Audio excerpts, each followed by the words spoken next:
नमस्कार, मी संजय वरकड. आपण आत्ताच न्यूज यात्रा पाहायला सुरुवात केलेली आहे.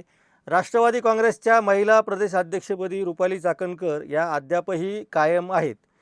त्यांच्यावरती गुन्हा दाखल करावा, त्यांना सहआरोपी करावं अशी मागणी आज जोर धरत होती.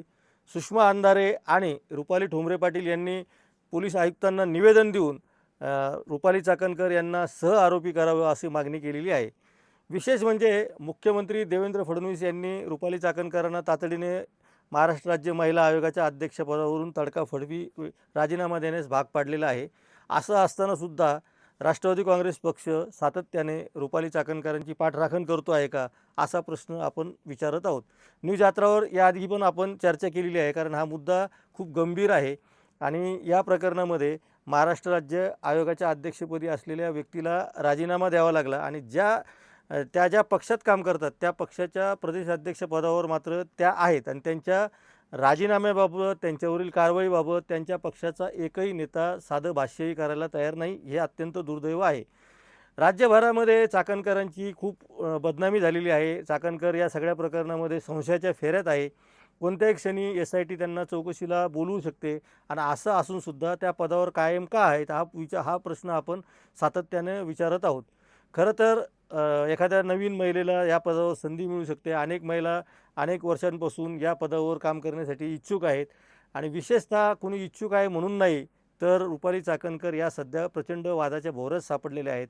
त्यांना सहआरोपी करावं अशोक खरातच्या प्रकरणात अशी मागणी सातत्याने होत आहे.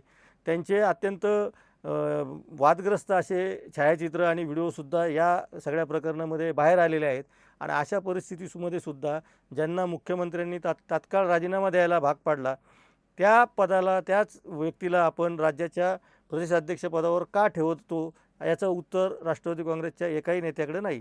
खरं तर आत्ताच्या काळामध्ये सध्या सगळा फोकस अशोक खरात आणि आता कालपर्वापासून नरहरी झिरवळ यांच्यावर आहे.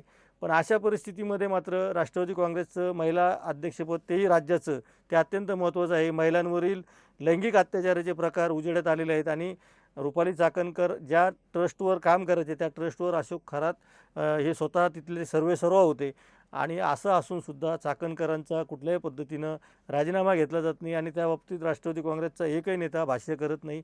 हे महाराष्ट्र बघतो आहे. त्यामुळं राष्ट्रवादी काँग्रेस पक्ष खरंच दिशाहीन झालेला आहे का, हा प्रश्न न्यूज यात्रावर आपण सातत्याने विचारत आहोत.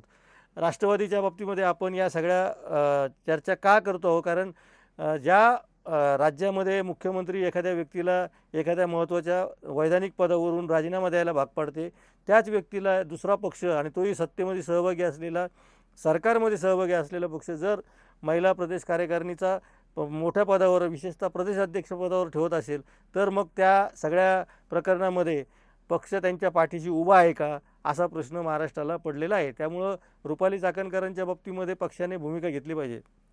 अनेक आमदारांनी सुद्धा त्यांच्या राजीनाम्याची मागणी केल्याची माहिती न्यूज यात्राकडे आहे. महिला पदाधिकारी तर त्यांच्यासोबत आम्ही दौऱ्यावर कसं काय जावं असा प्रश्न विचारत आहेत आणि याही परिस्थितीमध्ये जर पक्षश्रेष्ठींना रुपाली चाकणकरांनाच प्रदेश अध्यक्षपदावर ठेवायचं असेल, तर मग मात्र त्यांनी त्यांची भूमिका स्पष्ट करावी. मग त्यानंतर आपल्यालासुद्धा पत्रकार म्हणून आणि आमदारांना त्यांच्या भूमिका, राष्ट्रवादी काँग्रेस पक्षातल्या महिला कार्यकारिणींना त्यांची भूमिका ठरवता येईल.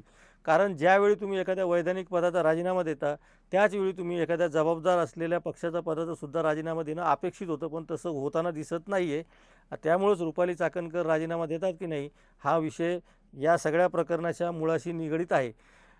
तिथं काही जणू काही जे घडलेलं आहे त्यामध्ये आपला काही सहभागच नव्हता वगैरे, हा जर रुपाली चाकणकरांचा दावा असेल, तर आधी त्यांनी महाराष्ट्र प्रदेश काँग्रेसचं जे राष्ट्रवादी काँग्रेसचं अध्यक्षपद आहे ते सोडून द्यायला पाहिजे आणि नंतर मात्र त्यांनी त्यांच्या या सगळ्या चौकशीला सामोरं गेलं पाहिजे, अशी सर्वसामान्य जनतेची आणि विशेषतः जे लोक याच्यामध्ये बळी पडलेले आहेत त्यांची अपेक्षा आहे.